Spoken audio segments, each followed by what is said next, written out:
Shalom Jemaat Gereja BES, selamat bergabung dalam kebaktian Gereja Blessing in the Spirit. Sebelum kita memulai kebaktian, mari kita sama-sama mau melihat profil dari Gereja BES. Gereja Blessing in the Spirit atau disingkat BES didirikan pada tahun 2006 di Singapura dan dipimpin oleh Gembala Senior Bapak Fengki Maukar. Gereja BES sendiri memiliki arti yaitu berkat kerohanian. Hingga saat ini, Gereja BES sudah memiliki 59 cabang di beberapa negara, antara lain Indonesia, Singapura, China, Australia, Ghana, dan Amerika. Visi dari Gereja BES berawal dari suatu penglihatan yang diberikan Tuhan kepada Gembala Senior, yaitu banyak jemaat Tuhan membangun gereja dengan mewah dan megah, namun dalamnya keropos. Yang artinya, banyak jemaat Tuhan yang membangun visi gereja dan melakukan kewajiban agamawi, namun karakter dan mentalnya tidak sesuai dengan karakter Kristus, yaitu hatinya dipenuhi dengan dendam, keserakahan, benci, kekhawatiran, dan tidak bisa mengampuni. Misi dari Gereja BES yaitu menjadi gereja percontohan di akhir zaman melalui kebaktian dan membawa jiwa kepada Tuhan dan yang terutama kepada ajaran Yesus. Program Gereja BES diantaranya ialah: pertama, misi, mengunjungi lokasi-lokasi yang sulit dijangkau atau pedalaman di Indonesia dengan memberikan bantuan, motivasi, dan cara pandang tentang hidup, menumbuhkan keberanian terhadap tantangan, serta mengajarkan ajaran Yesus tentang kebenaran dan keselamatan. Kedua, Ladies Devotion, berasal dari kata lady yang berarti wanita dengan budi luhur, sedangkan devotion berasal dari kata devotee yang berarti setia sayang mati. Ladies Devotion adalah program Gereja BES yang ditujukan untuk kaum wanita. Ketiga, Yes, yaitu Young People Evangelism Special Services, merupakan bagian dari regenerasi Gereja BES yang menjalankan visi Tuhan, di mana akan ada ratusan, bahkan ribuan anak muda yang menyerahkan dirinya menjadi hamba Tuhan. Keempat, yaitu STT Adiwacana. Gereja BES memiliki sekolah tinggi teologi sendiri, yaitu dengan nama STT Adiwacana. Ada 3 program yang ditawarkan. Yang pertama, Sarjana S1 Teologi, yang kedua, Sarjana S1 PAK, dan yang ketiga, Pendidikan Agama Kristen. Gereja BES mempunyai 5 pilar utama, diantaranya Back to Jesus Teaching, Mega Project Karakter Kristus, Misi, Pemuritan atau Regenerasi, dan Diakonia. Mega Project Karakter Kristus merupakan ajaran dari Gereja BES, di mana melalui ajaran ini, gereja ingin membentuk mental, karakter, dan etika jemaat, sehingga sesuai dengan karakter Kristus. Sesaat lagi, kita akan mengikuti kebaktian Gereja BES. Mari, siapkan hati dan pikiran untuk kita bisa tetap kudus di dalam hadirat Tuhan. Selamat beribadah, Tuhan Tuhan Yesus Yesus memberkati. memberkati.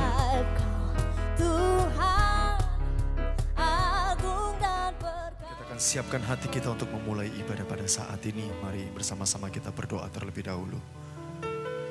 Kami mengucap syukur atas kebaikan-Mu ya Bapa, atas penyertaan-Mu, kasih setia-Mu yang senantiasa kami rasakan dalam kehidupan kami.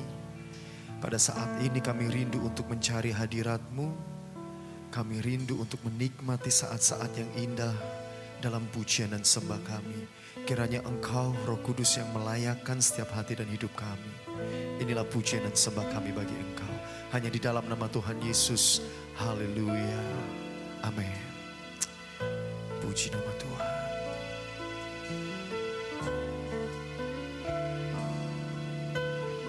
Dalamnya kasih-Mu Bapa, terlebih dari segalanya,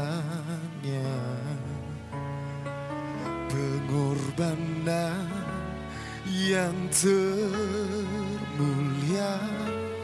selamatkanku. Dengan darah yang tercurah, ampuniku atas dosa. Ku bersujud kepadamu, oh Yesusku. Engkau ku sembah, Kau yang terindah. Pulihkanku dengan darah-Mu. Engkau ku sembah, Bapa mulia. Seumur hidupku ku mau menyembah-Mu.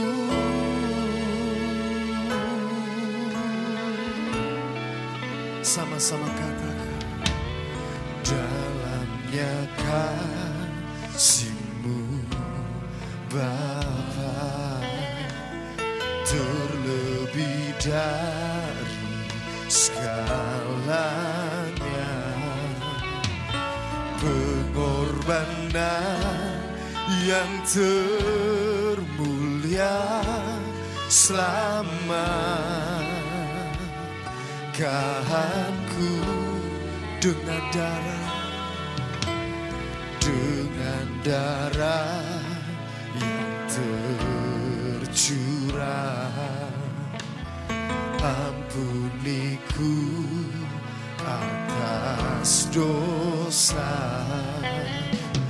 ku bersujud kepadamu, oh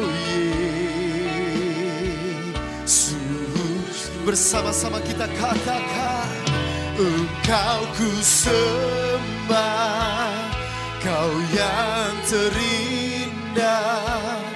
Pulihkanku dengan darah-Mu.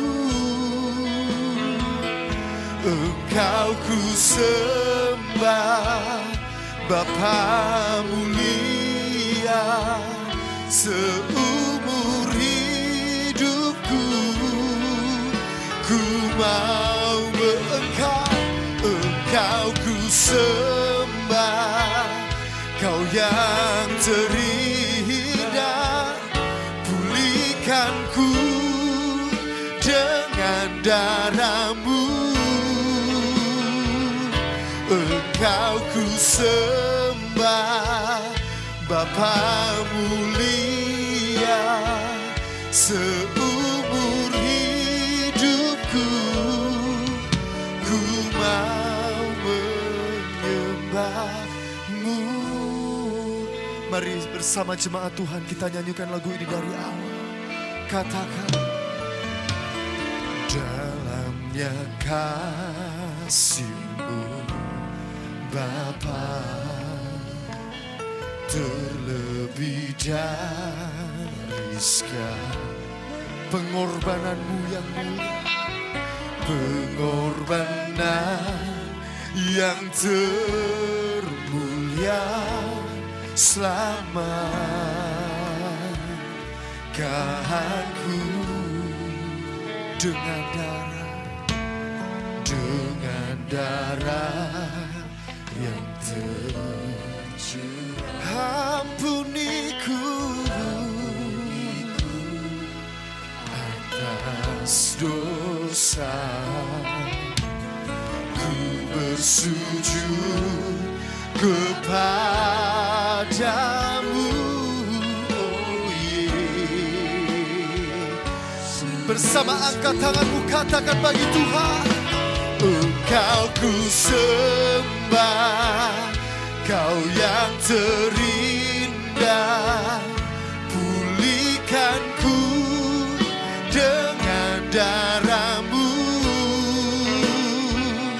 Engkau ku sembah, Bapa mulia.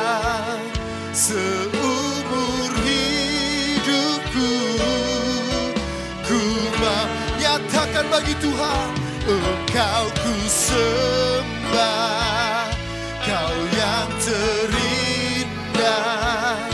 Pulihkanku dengan darah-Mu.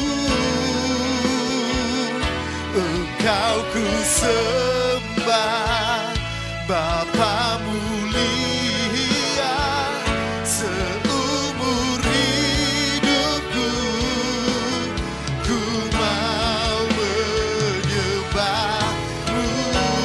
Mari bersama satu kali lagi yang mengasihi Tuhan, katakan, Engkau ku sembah, Kau yang terindah, pulihkanku dengan darah-Mu. Engkau ku sembah, Bapa mulia, seumur hidupku. Satu kali lagi nyatakan, Engkau ku sembah, Kau yang teri. Inilah pujian, kagum, hormat kami akan Engkau. Amin. Engkau ku sembah, Engkau ku sembah, Bapa mulia, seumur hidupku ku mau menyembahmu.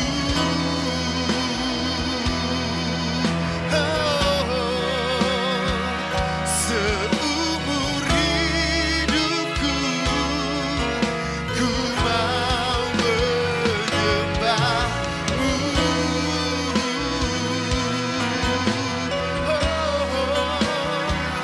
Seumur hidupku ku mau menyembahmu.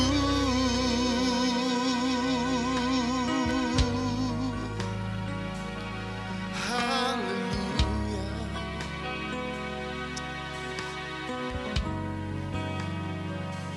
Sungguh hanya Kau Tuhan, ya lama hinarata. Sungguh kami mengasihi-Mu Tuhan, dengan segenap hati kami, dengan segenap hidup kami. Hanya bagi-Mu Yesus, haleluya. Oh, ini sembah kami, ini pujian kami, haleluya. Oh, Kau ku sembah, oh Yesus. Sungguh mulia agung pengorbanan-Mu bagi kami Tuhan. Karena kasih setia-Mu, karena kebaikan-Mu. Haleluya, haleluya. Oh Yesus, mari bersama angkat sembah dan pujian-Mu bagi nama Tuhan. Haleluya. Oh Yesus, ini pujian kami hanya bagi-Mu Tuhan. Oh,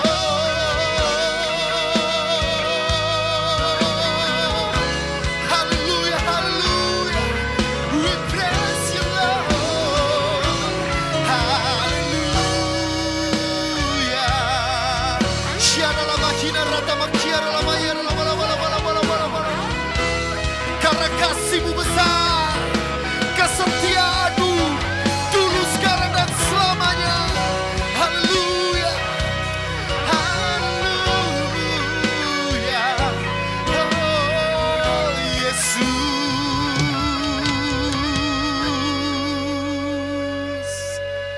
yara lama hina ratamu, kiara lama yara lama.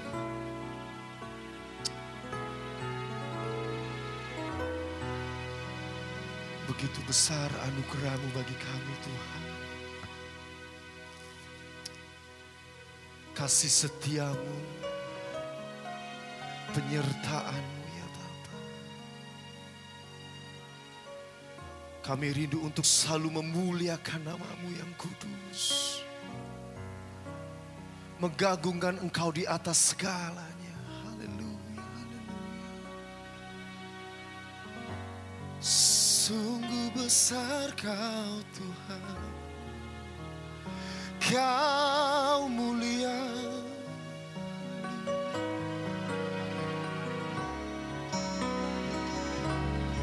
How great is our God.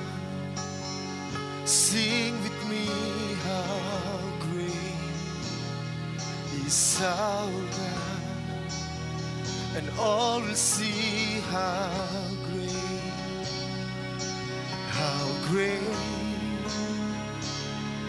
is our God. Let's sing with me.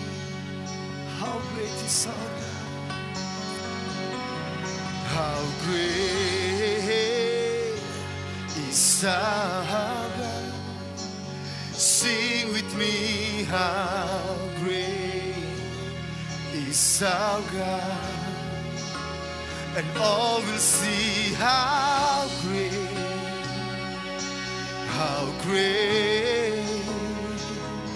is our God. Muliakan Tuhan dengan pujian-Mu. Sing how great semua jemaat Tuhan is our God. Sing with me, how great is our God. And all will see how great is our. Bersama buka kedua tanganmu. How great is our God. How great is our God. Sing with me, how great. And all will see how great is our God. Mari bersama jemaat Tuhan yang mengasihi Dia, pujikan. How great is our, semuanya sing with me. How great is our God. And all will see how great is our, how great is our God. This is voice to you, Lord Jesus. How great. Sing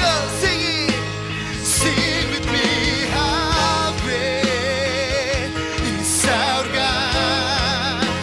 And all will see how great is our God. Satu kali lagi, muliakan Tuhan dengan segenap hatimu, nyatakan. Say, how great is our. Inilah pujian kami Tuhan. Sing with me, how great. Let's all will see how great is our. For the last singing, we praises you, Lord. How great is our God. Sing with me, how great is our God. And all will see how great, and all will see, and all will see how great, and all will see how great is our God. Oh, singing how great, how great.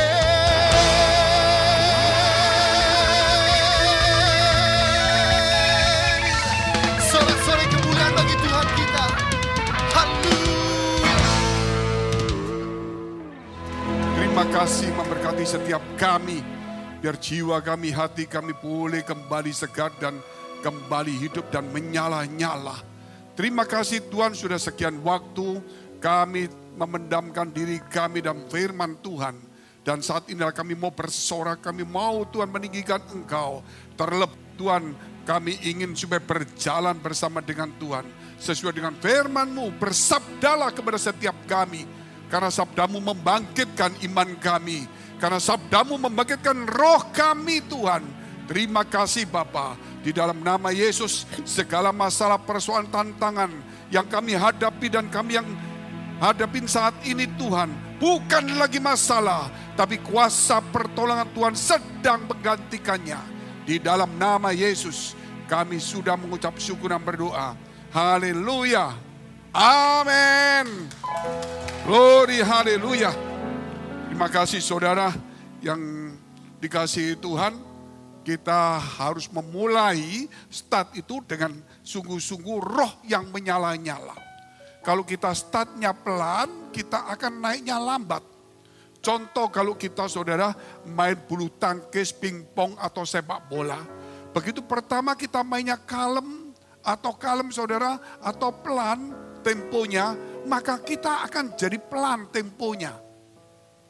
Tetapi ketika kita mau main olahraga itu saudara, kita mulai temponya akan dipercepat dengan pikiran main sungguh-sungguh, maka saudara lihat itu temponya cepat. Tetapi kalau saudara kita memulai dengan lamban, ya entah itu permainan bulu tangkis, saudara pernah olahraga apa saudara, maka temponya itu juga jadi pelan. Begitu motionnya cepat saudara enggak ngatasin. Karena itulah kita harus punya satu kebiasaan, yaitu dalam ibadah itu saudara semangat itu tidak boleh sampai kendor. Begitu kendor masalah itu akan bangkit.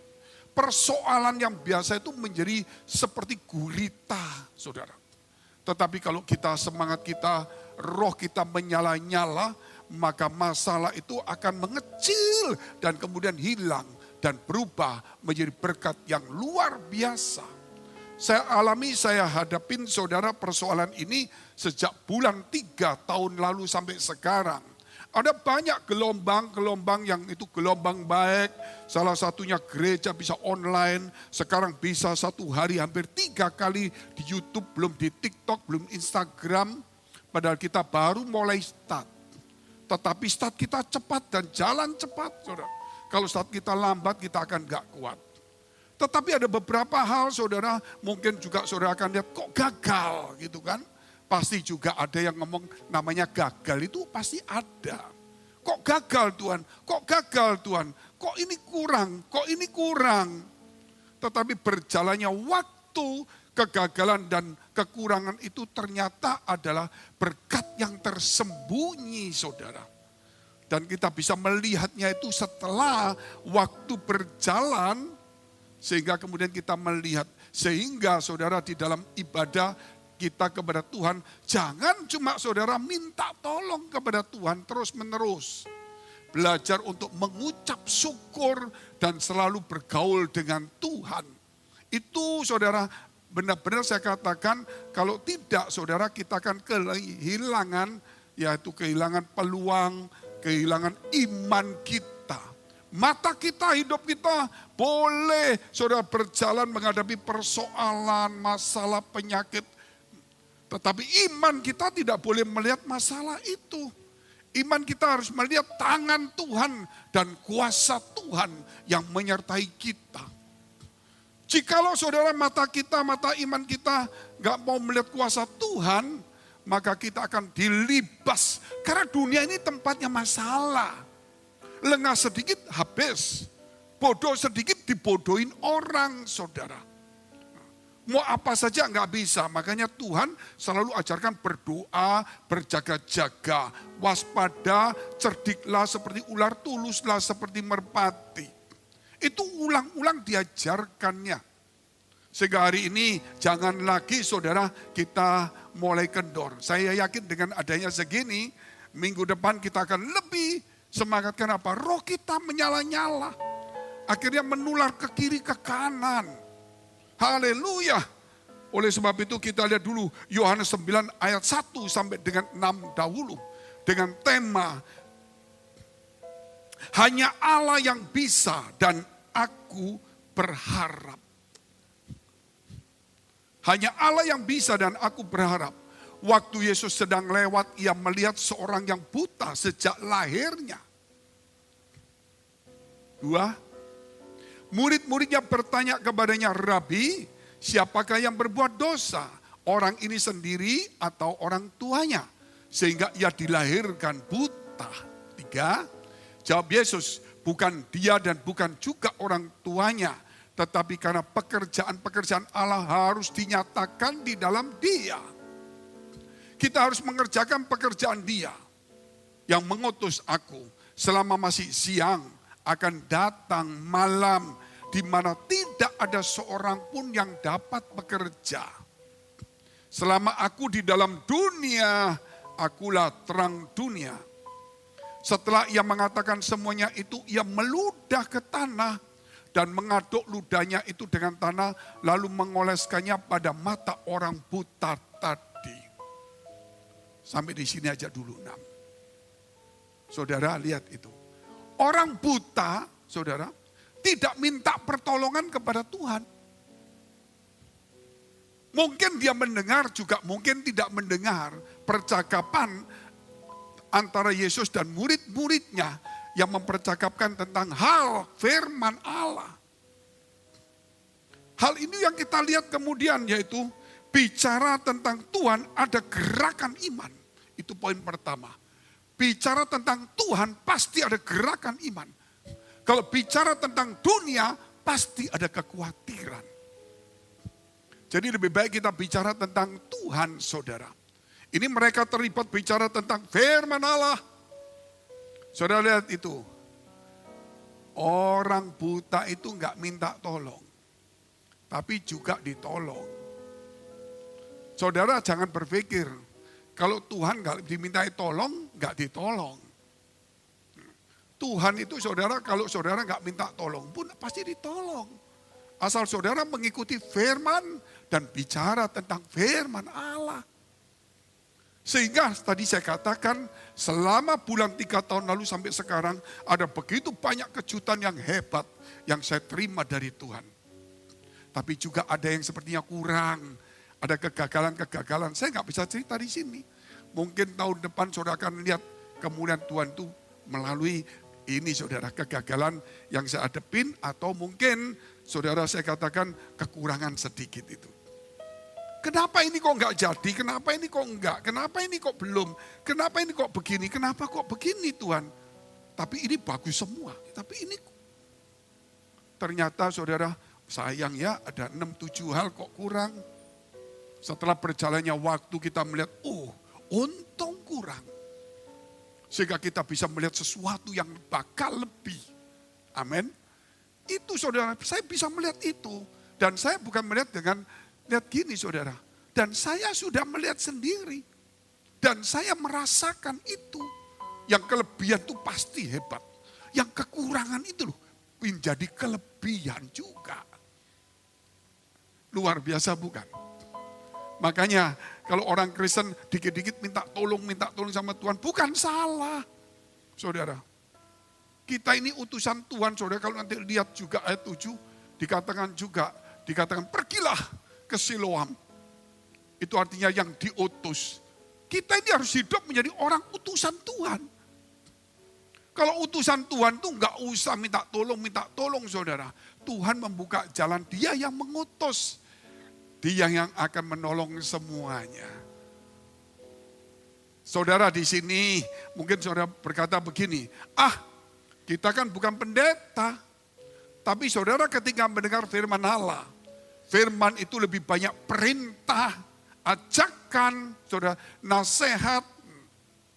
Jadi bukan satu hiburan.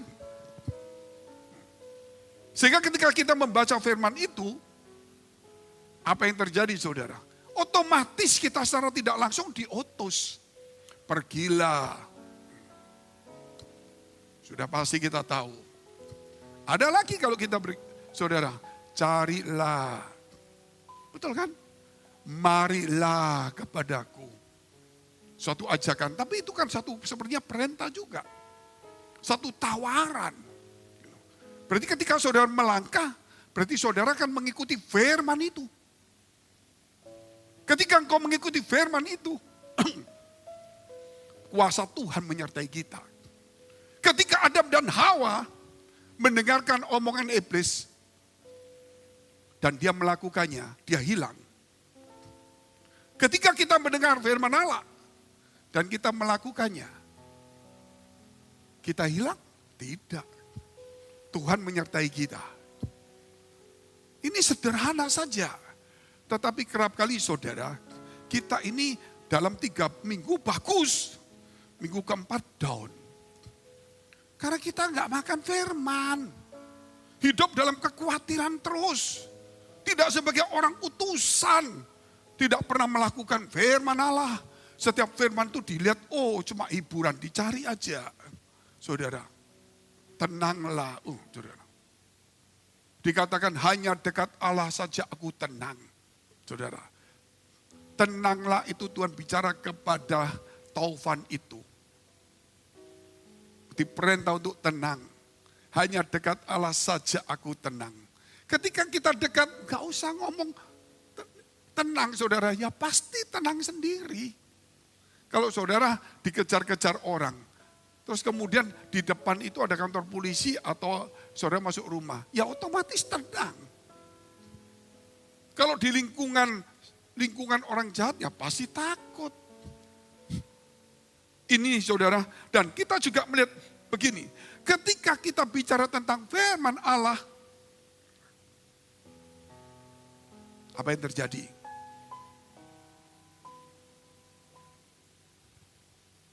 Saudara berpikir sejenak. Iman itu bergolak. Maka langsung praktek. Ketika mereka bertanya, Guru, menurut engkau siapakah yang berdosa kepada ini, orang buta ini? Orang tuanya? Ataukah dirinya? Pembicaraan firman kan? Oh bukan orang tua, bukan juga dia. Pekerjaan Allah dinyatakan. Sudah selesai kan? Ini kan gak minta tolong. Orang buta itu, Tuhan datang. Gak ngomong apa-apa. Tempelin langsung. Sekarang kamu pergi ke Siloam yang diutus. Kamu sekarang utusan. Bukan untuk memberitakan Injil. Tapi diutus Tuhan untuk pergi ke kolam itu. Supaya kamu disembuhkan. Banyak orang merasa kalau diutus itu berarti di satu medan berat. Ketika engkau diutus itu saudara, pasti di situ juga ada proses pertolongan, kesembuhan, mujizat itu terjadi. Makanya kalau kita tidak punya hati yang mau diperintah Tuhan, gak akan kita melihat pertolongan mujizat itu terjadi. Oleh karena itu kalau kita melihat, kita lebih baik bicara tentang Tuhan saudara. Jangan sampai kita ini bicara tentang hal-hal yang lain.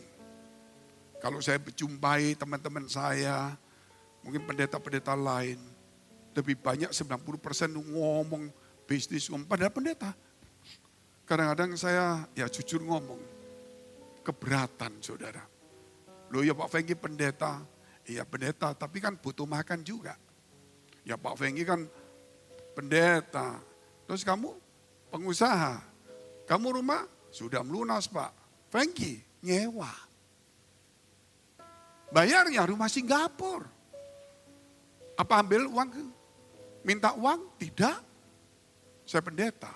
Namun saya mesti harus punya usaha sendiri juga. Apakah saya tidak lebih khawatir dari saudara yang kerja?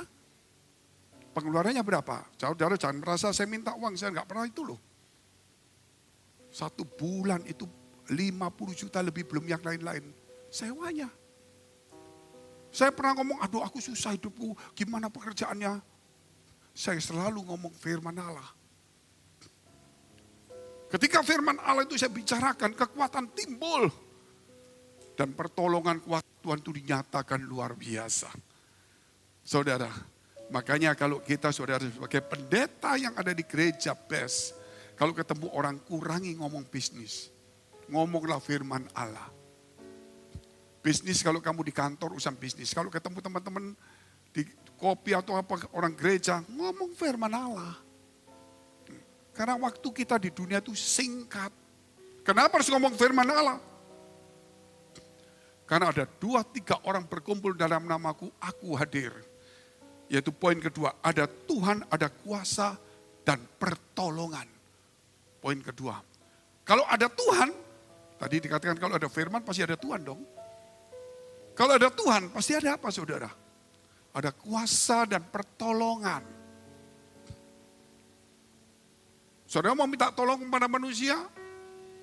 Berapa banyak dia bisa menolong? Saudara minta tolong sama saya untuk doakan, berapa banyak saya doakan kamu? Saudara, bisa 1 tahun non-stop 1 hari 8 kali? Belum tentu. Kalau gitu nggak usah minta tolong sama pendeta, tetap minta tolong. Tapi bukan berarti pendeta setiap hari 8 kali untuk 1 tahun. Loh kenapa nggak gitu Pak? Karena pendeta punya iman. 2-3 kali dia berdoa, dia yakin kalau Tuhan tolong. Tinggal kita punya yakin nggak? Amin. Persoalannya kita nggak yakin. Makanya seorang pelayan Tuhan itu saudara, dia harus banyak bicara tentang firman Allah.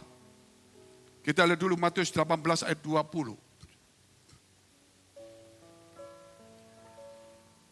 Matius 18 ayat 20.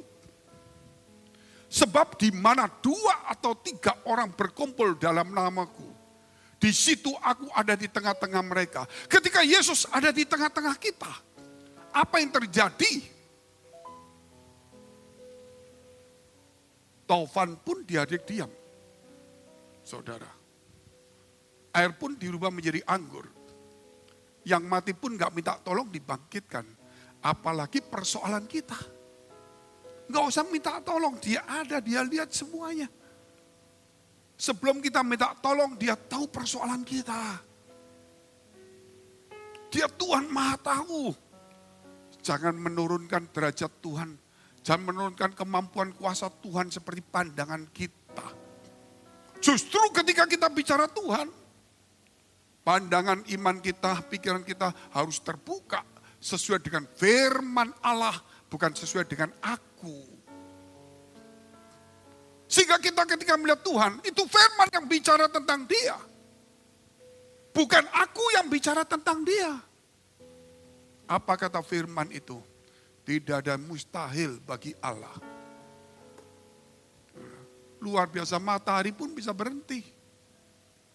Tembok yang tebal berapa meter pun runtuh. Saudara, hanya karena firman Allah.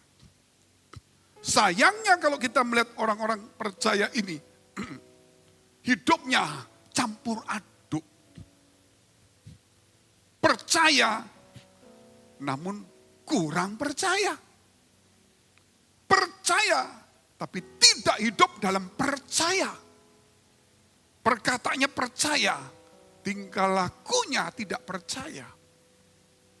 Kita harus rubah itu. Kalau saudara mau berhasil,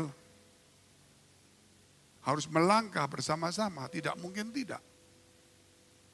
Saya mau cerita sedikit saudara.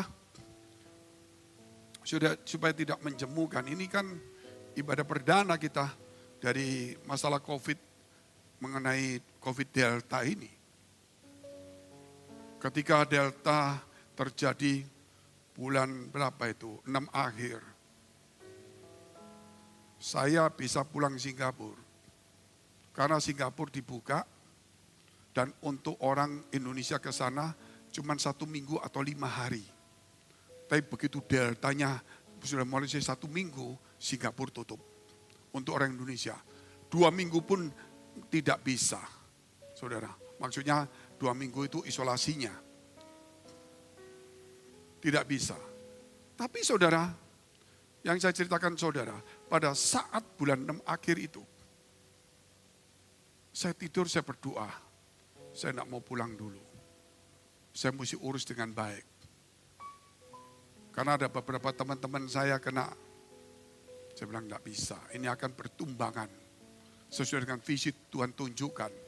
Kalau dulunya banyak yang kena, tapi orang yang kita kenal, jemaat yang kita kenal sedikit yang kena. Tapi begitu Delta, ini saudara, yang kita tahu yang kena itu bukan yang kita cuma dengar, orang yang kita kenal. Dan yang mati itu orang yang kita tahu loh saudara. Beda dengan yang awal-awal.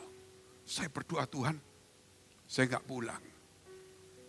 Apa yang saya kerjakan? Saya mendapatkan mimpi, saudara. Tuhan kasih tahu tidak semua mimpi dari Tuhan. Tapi saya meminta Tuhan bicara melalui penglihatan mimpi, melalui firman Allah. Supaya saya melangkah jangan sampai salah. Jangan ketika delta saya terlalu menyombongkan diri, akhirnya saya kena. Tuhan pimpin saya apa. Ternyata dalam saat itu, dalam visi mimpi itu, saya ada di airport. Ada istri saya, ada anak saya. Ada mertua saya pendeta. Anak saya melewati imigrasi. Pak paspor, masuk. Saya di belakangnya anak saya. Ketika saya mau kasihkan paspor itu, saya lihat istri saya masih ngurusi mertua. Jadi saya diam saja. Pikiran saya, wah ini saya pikir kalau ke Singapura mertua saya mesti saya atur ini. Gimana? Saya berpikir begitu paspor saya pegang. Waktu saya pegang ini saudara, suara Tuhan berkata, kamu bisa pulang. Yaitu bulan, saya katakan saudara, bulan 9 dan seterusnya.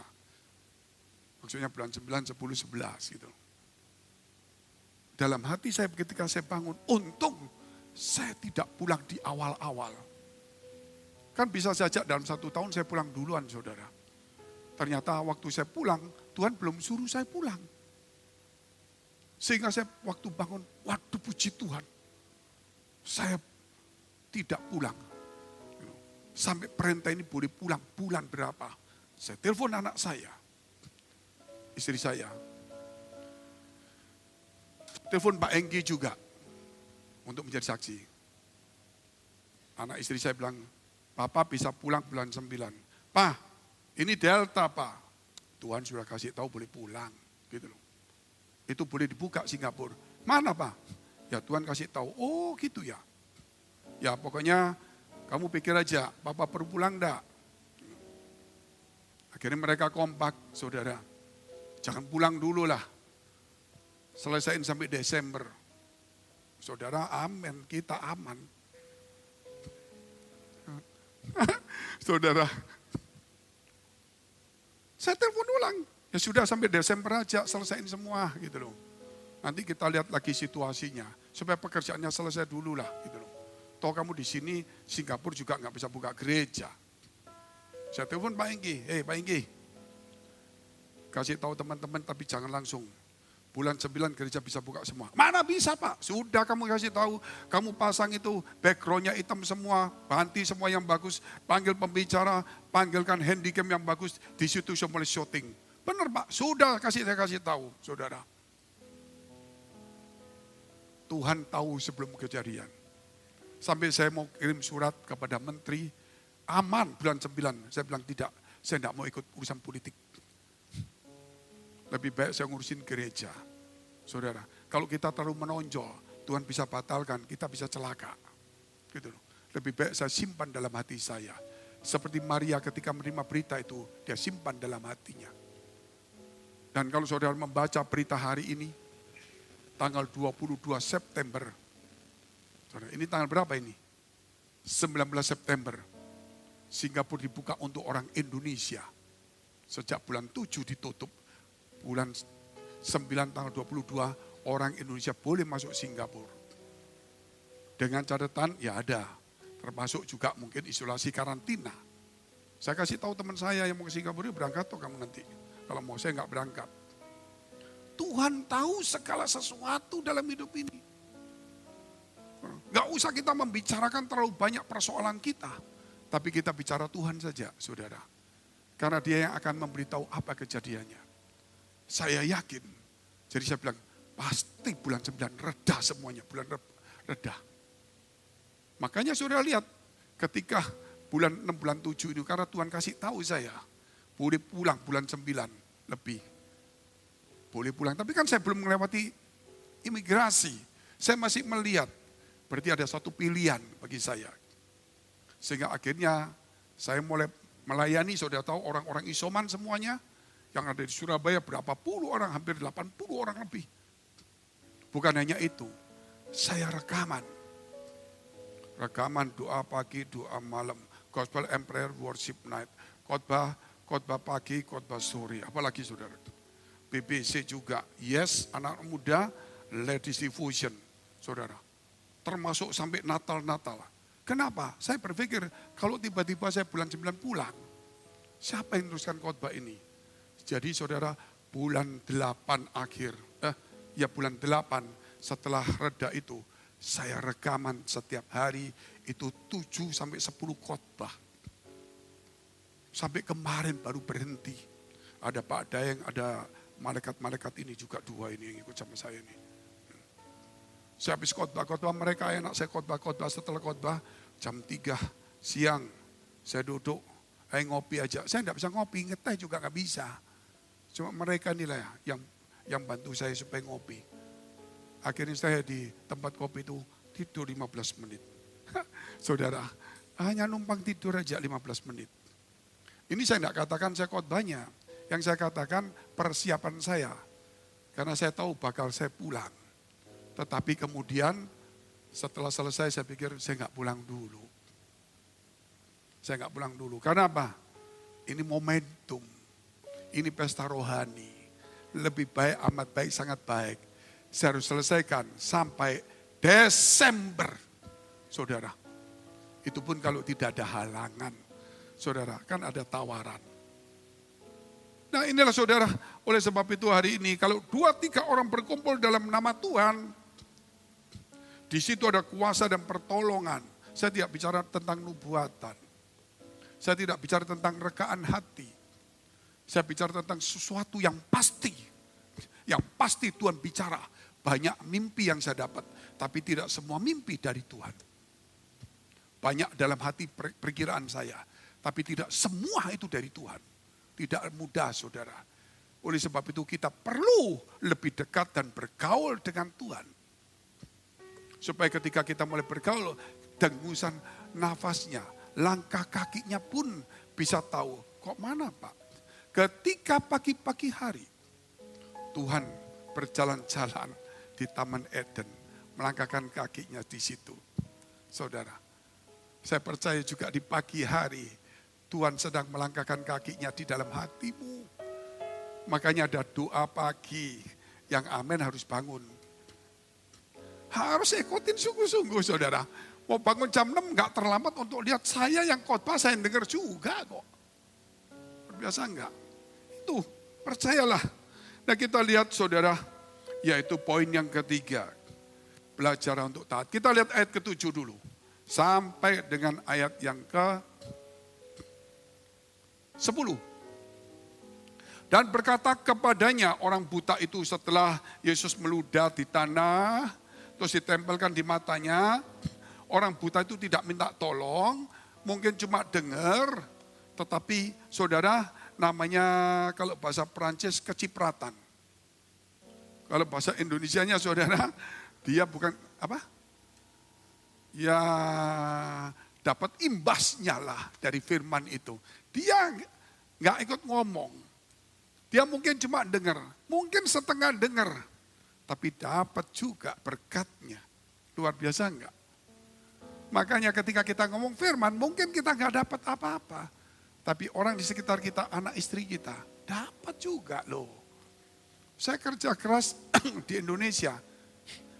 Istri anak saya dapat berkatnya. Dapat berkatnya. Apa yang menjadi pergumulan keluarga kami, itu dijawab juga. Gak main-main saudara. Makanya kita perlu, jangan untuk kita saja. Ketika kita ngomong firman ada sesuatu, terus kita lihat ayatnya. Dan berkata kepadanya, pergilah basuhlah dirimu dalam kolam Siloam. Siloam artinya yang diutus. Maka pergilah orang itu, ia membasuh dirinya, lalu kembali dengan matanya sudah melek. Melihat. Orang buta sejak lahirnya. Ayat selanjutnya. Tetapi tetangga-tetangganya dan mereka yang dahulu mengenalnya sebagai pengemis berkata, bukankah dia ini yang selalu mengemis? Ada yang berkata, benar dialah ini. Ada pula yang berkata, bukan, tetapi ia serupa dengan dia. Orang itu sendiri berkata, benar akulah itu.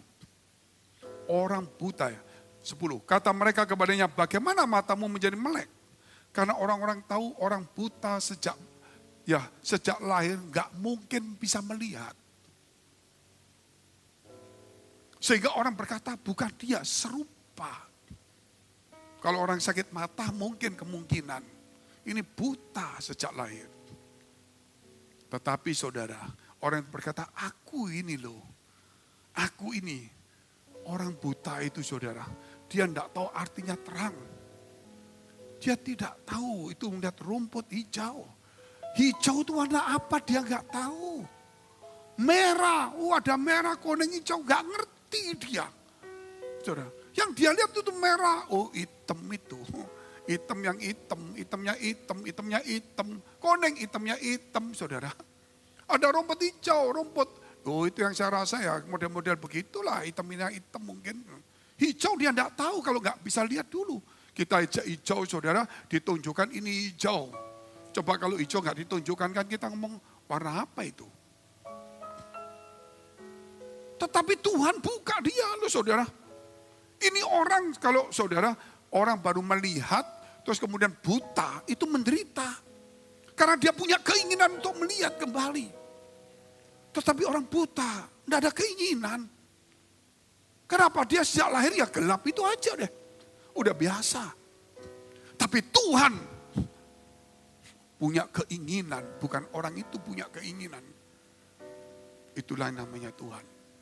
Tuhan punya keinginan yang baik untuk kamu. Bukan hanya engkau punya keinginan baik untuk dirimu. Keinginan baikmu kadang-kadang belum tentu baik untuk dirimu. Dan belum tentu baik untuk keluargamu, untuk gerejamu. Tapi keinginan Tuhan itu pasti baik semuanya. Oleh sebab itu, saudara yang ketiga kita lihat taat dan tindakan iman itu perlu sekali. Karena Tuhan ingin memberikan, saudara, apa yang enggak kita minta. Yang enggak pernah kita bayangkan. Seperti orang buta itu, saudara. Yang sejak lahir enggak ngerti warna. Tapi Tuhan punya keinginan. Walaupun dia tidak punya keinginan. Frankie tidak punya keinginan jadi pendeta. Tetapi Tuhan punya keinginan. Saudara, Frankie setelah pelayanan tidak punya keinginan buka gereja. Tapi Tuhan punya keinginan. Sehingga usia saya yang sudah dikatakan, saudara sudah mulai senja, umur 40 lebih. Tuhan buka gereja, mana bisa ngelawan anak muda. Saudara, mana mungkin Tuhan kasih back to his teaching mega project semuanya. Itu hanya bisa dikerjakan oleh orang-orang yang dewasa. Amin. Dan yang bisa dikhotbahkan oleh orang-orang yang sudah mendekati di situ. Tidak mungkin anak muda. Sehingga Tuhan suruh saya seperti ini. Untuk mengajar juga anak-anak muda. Saudara. Semua itu ada datang daripada Tuhan. Tidak mungkin enggak. Hanya yang dibutuhkan adalah, saudara kaget, saya juga kaget. Untuk sedikit. Kadang-kadang kekencangan nafas sendiri bunyi. Jadi, yang dibutuhkan hanya satu. Ketaatan dan iman.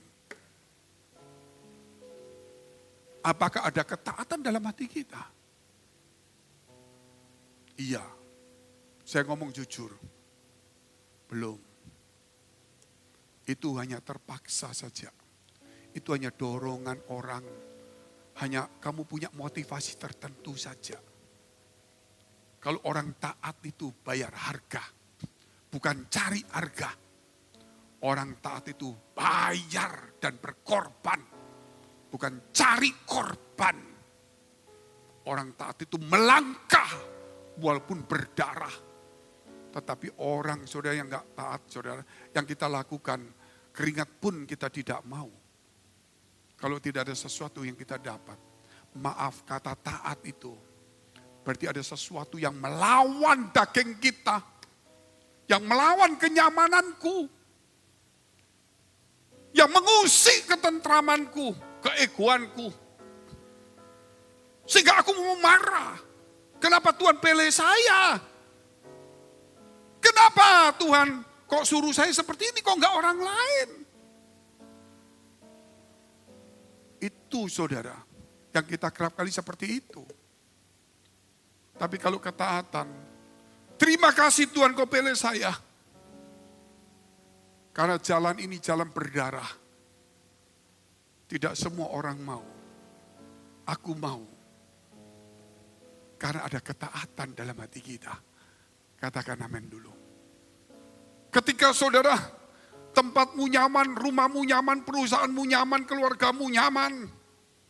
Tuhan berkata, pergilah kamu ke desa ini. Kenapa saya? Itu banyak orang miskin gak punya rumah, gelandangan semua. Di gereja lebih aktif. Dia pergi gak ada susah. Lebih enak. Kenapa harus saya meninggalkan rumah? Bukankah Tuhan memberkati saya rumah untuk saya nikmati? Tuhan sedang menguji. Tuhan memberikan kamu rumah. Tapi hatimu di rumah atau di Tuhan? Di situ saudara, ketaatan itu tidak gampang. Makanya kalau ngomong ketaatan, 10 jam gak selesai. Mau 5 tahun gak selesai. Selesainya kalau kamu matikan dagingmu hari ini. Dan punya komitmen, apapun firman kau katakan, aku lakukan. Walaupun nyawa sekalipun harus hilang. Tapi Tuhan gak mungkin seperti itu. Ishak pun dikorbankan. Saudara, gak gampang. Bisa. Saya ngomong sama satu orang, anakmu jadi pendeta ya. Aduh jangan ini Pak. Ini ekonominya pintar Pak. Terus yang mana? Kelihatan anak angkat saya itu Pak. Memang agak sedikit goblok-goblok itu.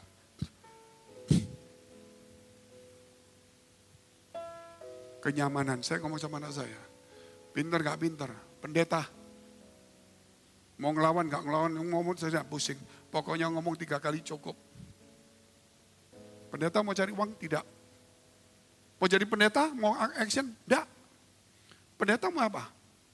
Bayar sendiri. Atur sendiri.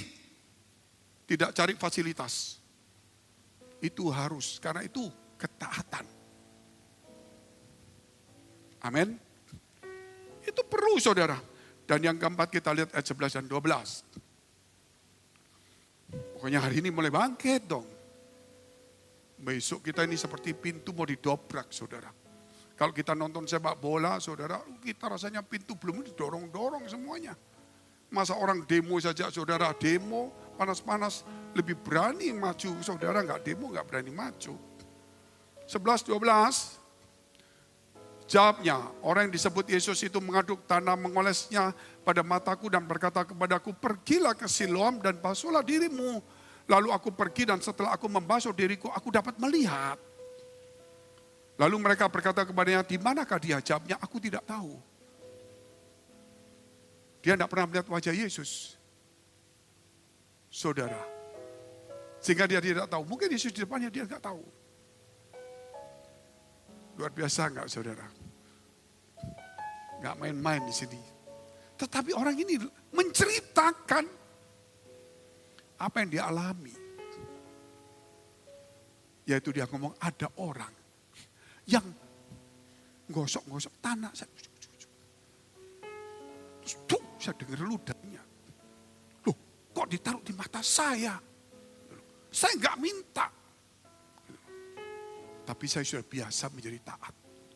Saya nggak mau marah walaupun direndahkan orang. Hati saya sudah biasa taat.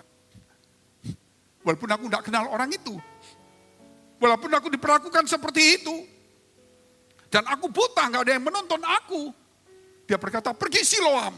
Kemana arahnya Siloam? Harusnya kamu dong tonton saya. Tapi dia tidak. Hatinya sudah taat. Walaupun dia buta tidak tahu arahnya. Maaf Pak, di mana Siloam? Oh di sana. Oh dia jatuh saudara. Dia berdiri. Apakah benar Siloam di depan? Oh terus saja Pak. Dia jalan ketabrak saudara. Ke pohon. Orang kalau mau maju menerima sesuatu,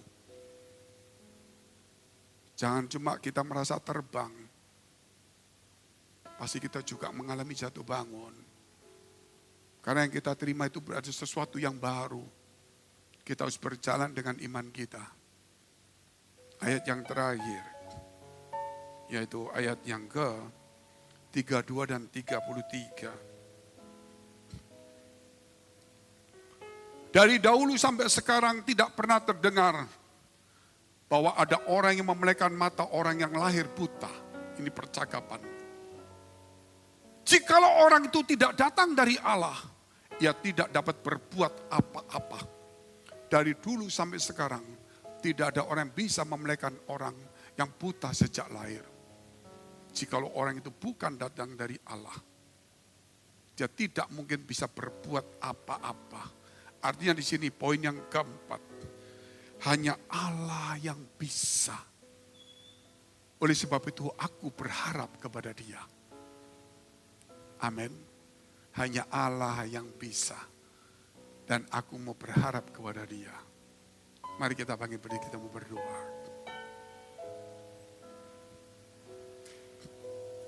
Biar mulai minggu depan kita menjadi saksi sebagai orang-orang yang menuju ke Siloam untuk dipulihkan, disembuhkan. Walaupun melewati jalan berduri, jalan darah sekalipun, ketaatan, tindakan iman tidak bisa, kita tidak melewatinya.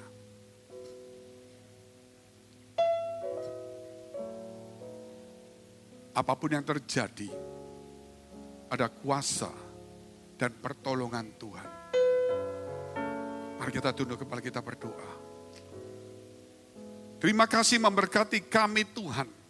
Biar firman-Mu, sabda-Mu ini mengubah setiap kami. Di dalam nama Yesus, jikalau ada kami Tuhan yang tidak punya keinginan pun, tapi Engkau punya keinginan yang lebih daripada keinginan kami. Orang yang tidak membayangkan untuk melihat warna, melihat indahnya, panasnya, terangnya, pelangi dan sebagainya. Yang tidak tahu dan tidak punya keinginan. Tapi Engkau yang punya keinginan. Oleh sebab itu kami tidak punya keinginan untuk sempurna. Tetapi Engkau punya keinginan supaya kami sempurna Tuhan. Kami tidak punya keinginan untuk menjadi baik. Tapi Engkau mempunyai keinginan supaya kami menjadi baik. Kami tidak punya keinginan supaya kami menjadi berkat. Tapi Engkau menginginkan kami supaya kami menjadi berkat bagi banyak orang. Oleh karena itu memberkati kami semuanya di tempat ini. Glory, haleluya, haleluya.